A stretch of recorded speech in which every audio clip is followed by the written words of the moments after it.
So what's up nga sa inyo mga kalpa, for today's video vlog nga ay i-rebuild natin itong makina kasi tumirik yung motor natin. So nagpa-rescue lang tayo sa tropa. So ayan, palpak kasi yung pagkakagawa mga kalpa. At shoutout nga pala dito sa bagong mekaniko natin na si Marvin Flores from San Rafael, Tarlac City. So mekaniko siya dito sa motor trade. So bali siya yung magre-rebuild dito sa engine natin na 160cc. So sinasuggest niya na mag bore up na ako sa 62. Kaso sabi ko, enjoyin ko muna yung 160cc set. So ito mga kalpa, ito yung part 1 sa pagre-rebuild natin. So i-upload natin yung part 2 kung ano yung mga piyesang ikakabit natin dito. So huwag nyo sana kakalimutan na mag-subscribe sa channel natin mga kalpa. And i-click yung notification bell para sa tuwing nag-upload tayo ay lagi kayong ma-notify at lagi kayong updated. At simulan na natin mga kalpa.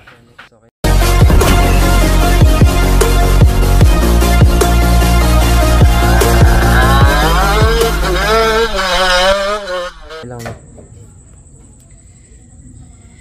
Ano yung bolts?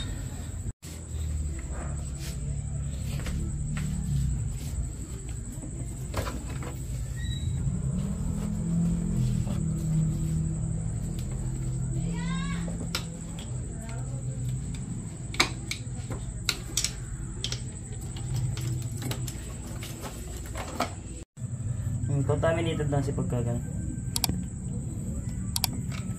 Tsaka hindi naman talaga advice na reuse ang coolant.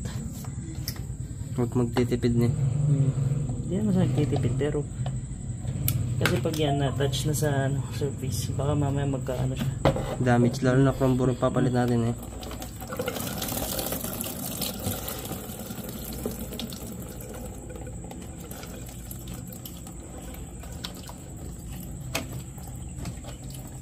Sabi mo yan, nalalaman ng coolant mo. Konti, di ba? Oh. Kailan lang natin pinalitan yan, no? Diba? Konti. Ayos. Tayo dito, patay tayo.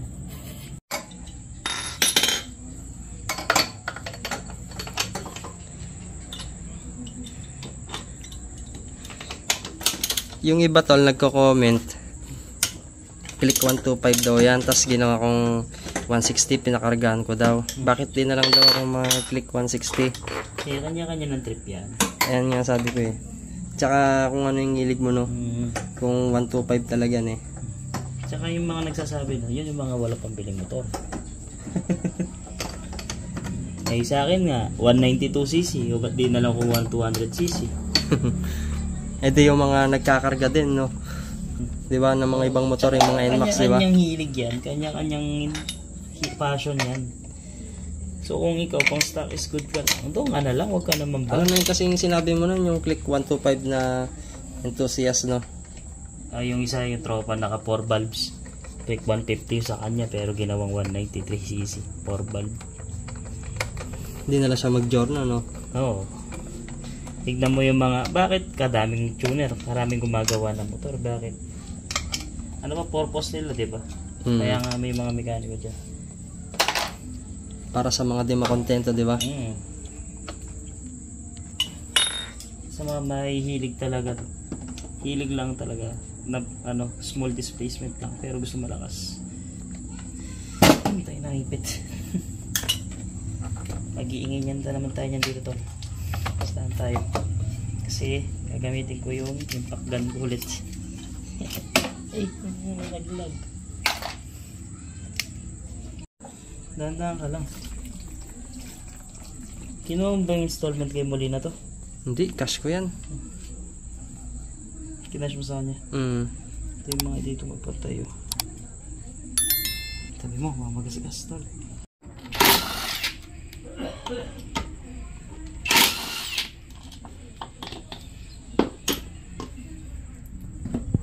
Ano tol? Ay, di ko naglalagay ng pan ng ng PCX dito dahil sumasabog. Baka mga magugabash dyan. Baka kasi di ko nilalagay yung stock bushing. FYI po nilalagay ko. Sadya nung sumasabog po talaga sila, mahina po. Yun lang masabi ko.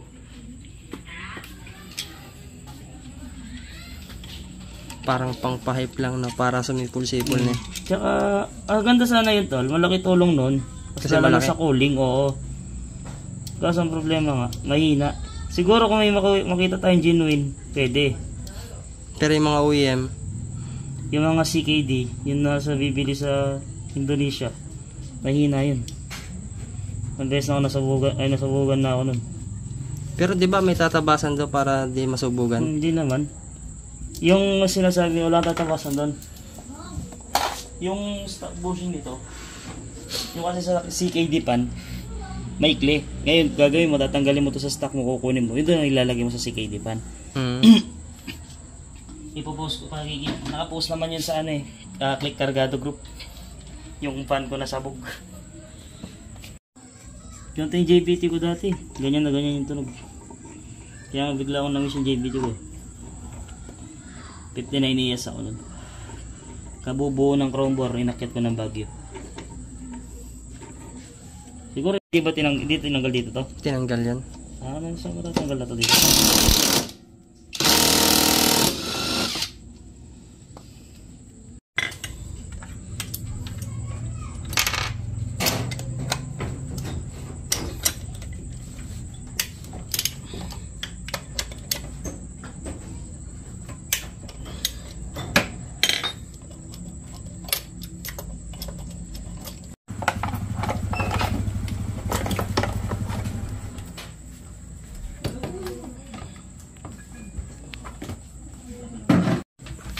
Diyan lang.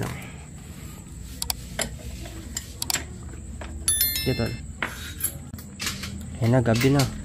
Nakakalagpas.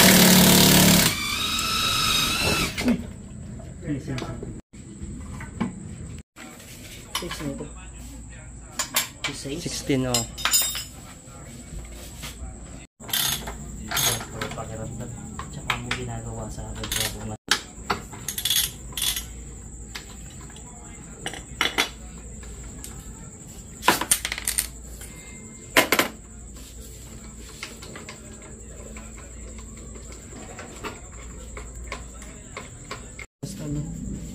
Ano? Itagas yung Yan, lakas oh. langis niya. Langis. Langis. Ano siya? Pakita natin. Gawa Lunes, sira Martes na.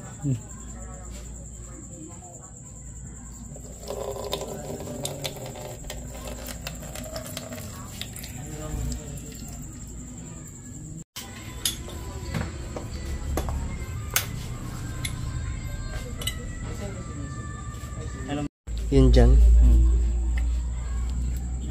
Talagang hindi nila sinasamang kan. Hindi naman kasi gito eh.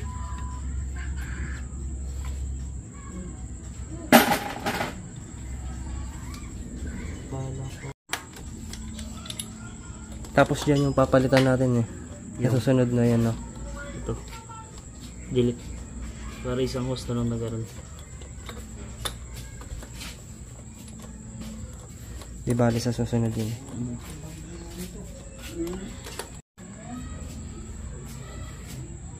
Bulbs.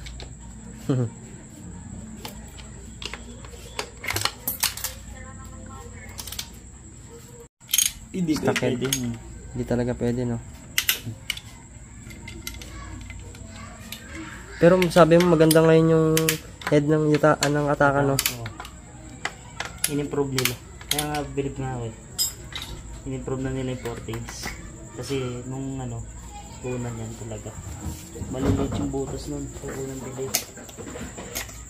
Talagang as in blank head siya. Ikaw bahala mag-customize kung anong gano'n ka lang yung phone.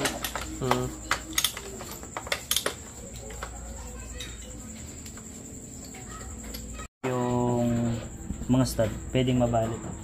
Tapos yung mga Dapat 30 lang yung Newton meter niya. Sagad 30 to 35, depende. Pero pinaka max out ko sa akin 30 lang. Hindi na ako mata. Minsan na ako naputulan ng stud. Mahal pa naman ang stud, no? Hindi mahal, mahirap pumanap. Mas lalo na sa mga click natin. Mahirap pumanap.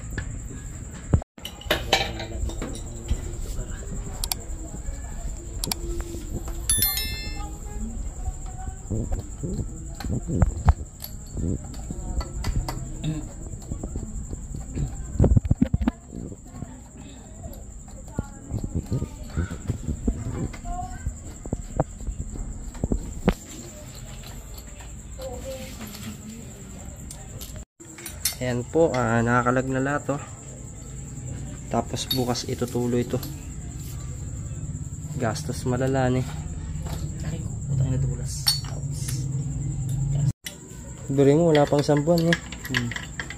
Hindi mo lang tumagal yung karga. Tol, sayang. Hihinayang din ako sa karga. Hindi mo man lang nasulit yun. Hindi mo man lang na natapos yung braking period, bumigay na. Di mo lang na top speed. Anong nangyari sa'yo? Namamatayan ka? Oo.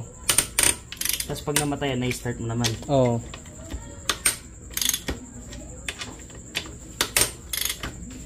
Ito ba tinark wrench nila to? Oo.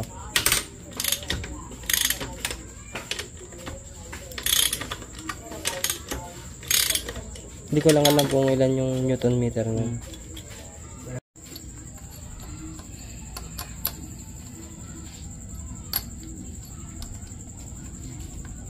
Ganyan ko. Pero importante rin to eh, ano? Na di nasasalaw wala. Yun ang oil eh. Pag natuyan ng oil, magagasgasan yung cam. Moment of truth. Ayan na, bubuksan na.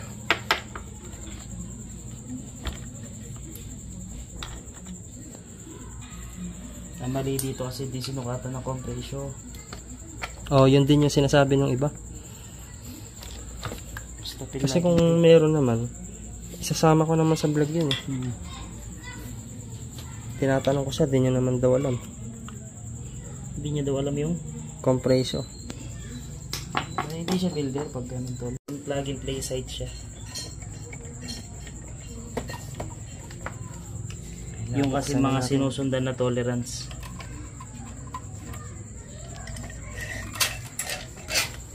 Ayan na. Ano yung kanya? Sunog na maganda? Ganda, tingnan mo. 150cc injector yan. Ayan na. Paano na kasi magbasa ng ganyan tol? Na. Ngayon sa plug, spark plug. Oy, kaya pala namamatay-matay, spark plug. Bakit? Sobrang layo ng gap. Saan dyan yung akuan? Pagka nag-overflow yung coolant. Ito nga, tinitignan ko nga saan siya sumisingaw eh. Ayun o. Ayun o, nakikita may linya ng upo ng gasket. Ayun o, sobrang nipis. Tumatama dyan. Dyan sumisingaw yan. Ayan o, dito tol, ayun o. Ayan yung sumingaw. Yan. Ay, ito. Ito. O, diba? Halos lahat sumingaw. Ito yung deck height nito. Diba? 0-0 deck height halos oh. 0.5 lang yung lubog. Hindi man lang nagsukat. Ito lang yung binawas. Kubit pa. Hinihintay ko dito. Ito yung muscle part eh. Paktay ka. Gas nga. Diba? Yung nagbintis. Pakita nga natin. Kalalim tol. Kaya nga oh. Hindi ko ikakat yan. Pakita nga natin tol. Ay, ano. Wow. Malalim oh. Kaya nagsusuka ng langis din no. Oo. Buti hindi nag-overheat niya. Nyaw. Pakita mo yung piston tol. Ay, pagalit natin. Ay, wala pa sukit. Napakaswerte yung pa rin ng konti. Bakit? Nagapan natin. Hindi ako natirikan eh. Titirik ka na yan tol. Ako natirikan ako ng ganyan. Teka lang. Asay panungkit. Yawa. Yawa.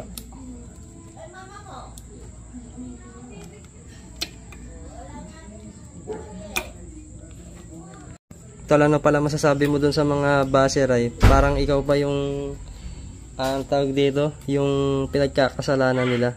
Hindi po ako yung nag-build na una dito. Ako lang po ang nagko-correct do sa build. Sabi nila, hanap daw sila ng magaling na mekaniko. Sorry, di ako yung nag-build, boss. Yan o. Ito kasi sakit ng MTR cast piston.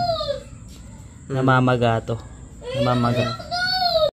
Wala naman tama yung sigunyan. Wala tol, swerte mo pa rin. Swerte ka pa rin ng bagya. Wala. Ano gagawin natin dyan sa block ay? Jump shot. Kasi masama. Yan po, malala. Guys. Gawa Lunes, sira Martes. Ito tol, ito yung ano. Nung nabanggit pa sa'yo, umakyat kayo ng bahag. Namakat to. Kaya namatay ka mo. Oo, Namakat yan na siya. yun, no? No? Tapos namamakat siya na namamakat. Kaya namamakat to, gawa ng hindi nga nasukat yung compression. Kahit hindi lahat ng flat piston is low comp. Tignan nyo muna bago nyo sukatin nyo muna bago nyo sabihin na low comp ang isang unit. Bago nyo tignan muna sa physical aspect. Kasi ito, tignan, oo talaga low comp, pero pag sinukat mo yan, malay mo high comp, nasa 14 yan. Hindi talo ka na. Malala. Yan, kaya nandali sa kanya. Ay, tol, pakita mo nga yung ano, LHK. LHK. Hindi ko na po lalagay, alisin sa ano, sa lagayan para di madumihan. Ayan, makikita mo naman yung difference nila. Manipis to dito, yun malapad. Eh, hindi nyo napapanood doon sa ibang mga vlog eh. Namamaga daw talaga yan. Namamaga talaga to. Isang way para hindi mamaga to is pa-honing mo yung block bago mo pa salpak. Palakihan ng konti yung bore. At least doon konti na lang yung break-in. Pareho lang cast piston to, pero kung kukumpara mas matigas talaga to sa LHK. Mas matigas to. Yan siya. Ito na yung pin 13. Yan. Tapos ito, ano yung sa head, tol? Pangit naman. ng stock head, no? Okay lang naman ang stockhead 125 pero hindi natin masasabi na tatagal. Kamukha nito. Ayan, napakanipis ng mga coolant passage sa mismong head gasket. Kaya nangyari, sumisingaw. Dito sumisingaw yan. Kaya yun, magpapalit tayo ng Ataka Big bulbs. big valves, no? Mas malalayo kasi yung ano nila, mismong coolant port nila. Malalayo. Kaya walang kasingaw. Ito, tol, yung block. Yung block natin, ito. Pwede pang makanya magamit yan sa susunod. Sayang oh, pwede pa sana oh. Ito lang sana yung gas-gas niya. Diyan, walang issue. Pagdating dito, bang, lalim. Kaya to, bore, pare-bore na 60mm. Pibili ka ng another piston. LHK, no? Pang reserva, LHK no? pa reserva. Si bali, tabi ko lang yan, no? Hmm. Ayan po, gastos malala. Gawa Lunes, sira Martes. Powered by. Oops, di na ako magbabanggit. And how